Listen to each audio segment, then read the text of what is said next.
When we equip Ukraine correctly, they win.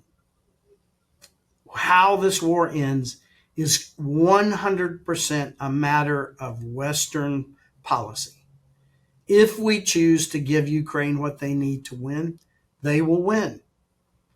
We are not giving them what they need to win because we are deterred. Mr. Putin's most effective weapon is his war of intimidation, his war of words. He has convinced most of the current set of Western leadership that his nearly weekly reference to something nuclear and his constant references to widening the war, etc., etc., etc., these all have deterred decision makers of the West. And we desperately need to rethink policy and move forward. Again, Ukraine's not asking for our people. They're asking for our support. I would ask you, as a journalist, to go look at the cost of World War I or World War II on a daily basis, rationalized forward to today's dollars. Look at what a couple of days in the war cost during battles.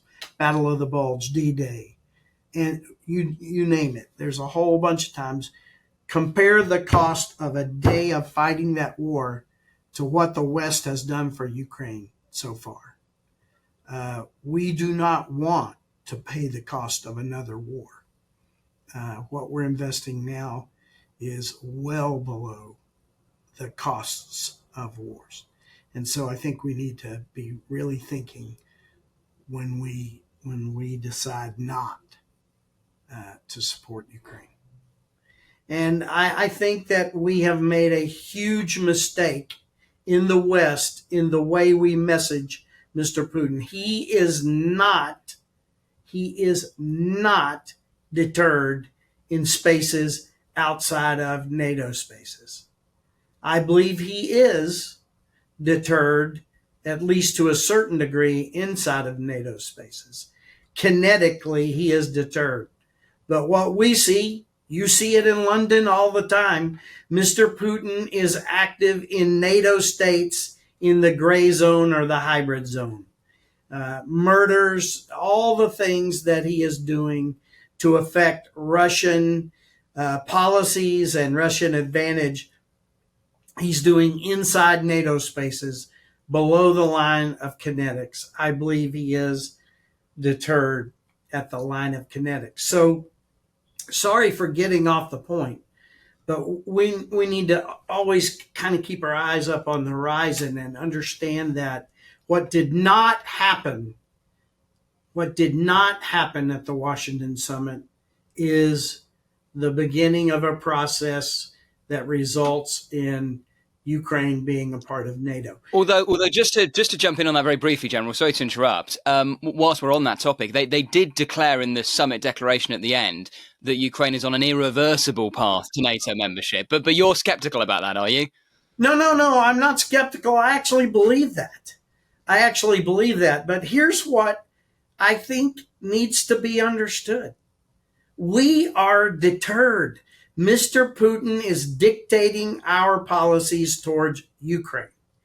Just like Georgia, for decades now, every summit, we've come up with a new set of adjectives to describe our relationship with Georgia. All of them short of offering Georgia membership in NATO. And so we're kind of on the same path with Ukraine. Every time we have a summit, we come up with a new set of words, a new set of adjectives, a new set of qualifiers that talk about our relationship with Ukraine. But all of them are short of membership because we are deterred. We will not do that right now because Mr. Putin has made his veto. His veto is he amassed his land army. He crossed an internationally recognized border. He invaded a country. And now, because he is occupying portions of that country, NATO is not going to offer a NATO membership. That's Mr. Putin's veto. He understands it well. We understand our part of the game. We will continue to use these words to describe what we're doing to try to assure Ukraine, but we will stay short of what Mr. Putin has vetoed. And so I think that, again, I just want to be extremely thankful and acknowledge all that did happen for Ukraine at this summit. It's all good. It's all needed. Some of it is grossly late, but we did get some good things done. But we have to be intellectually honest and acknowledge that we are deterred. We have not offered offered Ukraine and Mr. Zelensky what they really want, because Mr. Putin has cast his veto, and we are not going to challenge that veto. And just to go back to some of those security agreements that were announced, I mean, almost to go back to our original question about Donald Trump, I mean, some people were talking about this being a summit to Trump-proof NATO if he were to return to the White House and potentially withdraw support for Ukraine. Is the 40 billion euros that was announced really going to be enough if, for example, the US pulls military aid? Okay, I want to ask you to remind me of that question in a minute, because I want to answer a little different question. How many troops left Europe during Mr. Trump's presidency? I don't know. You tell me. The answer is our troop presence grew in Europe during Mr. Trump's presidency. And now while I have been very vocal about how bad the tactics, techniques, and procedures that he uses are, how many nations were giving 2% to their military before President Trump? Well, not very many, and not enough. And I think actually even people who have been very critical of Donald Trump would agree with you on that. Exactly. So here's the point.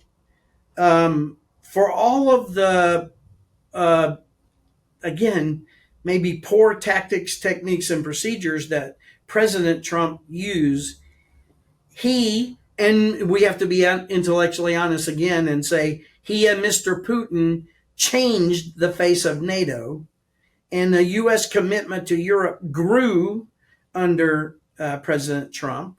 And so, while I worry about the same thing that our NATO brothers and sisters worry about, we fared well despite all of the pain and the hard rhetoric. NATO did just fine under the first Trump presidency. And I do worry about how he may approach Europe in a second presidency.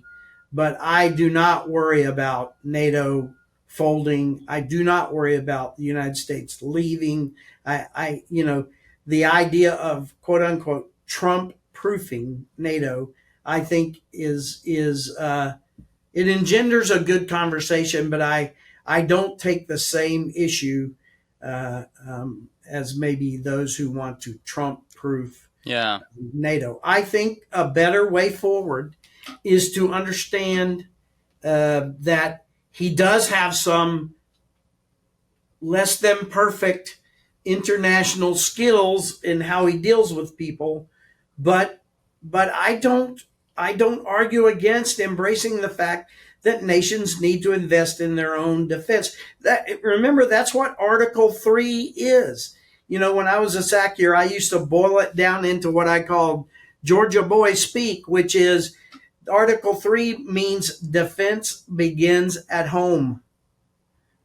Build a military to defend yourself and build capabilities beyond that in order to contribute to the welfare of the alliance and the defense of your allies. And so once again, you don't have to Google very far to find out I was fairly critical of the way President Trump handled NATO, But in the end, if we look at results, we did not fare horribly during his first 4 years. Well, maybe Trump-proofing NATO isn't the way of looking at it. Maybe it's more about Trump-proofing support for Ukraine and Ukraine's war effort. Because if Trump comes in and says no more US military aid, this is going to be a huge commitment required from Europe and from other NATO member states. And do you think they are getting to the point, General, where they have the political will to do that without America? No, but may I just say that they are much farther along and better off than they were 2 years ago. I actually am a fan, and I speak fondly of where NATO is headed in this regard. Senior leaders are stepping up. Um, um, President Macron really, I think, surprised NATO in the way that he got on this bandwagon and said, we got to take care of this. And so, and you know, what I call the Eastern flank nations, the Baltics, Poland, Romania, these nations, in American slang, have gotten religion, and they are on this job, and they are leading others to be on this job. And so I think that there is progress here, and that the nations get it and see what their responsibilities are, and they're stepping toward them rather than away from them.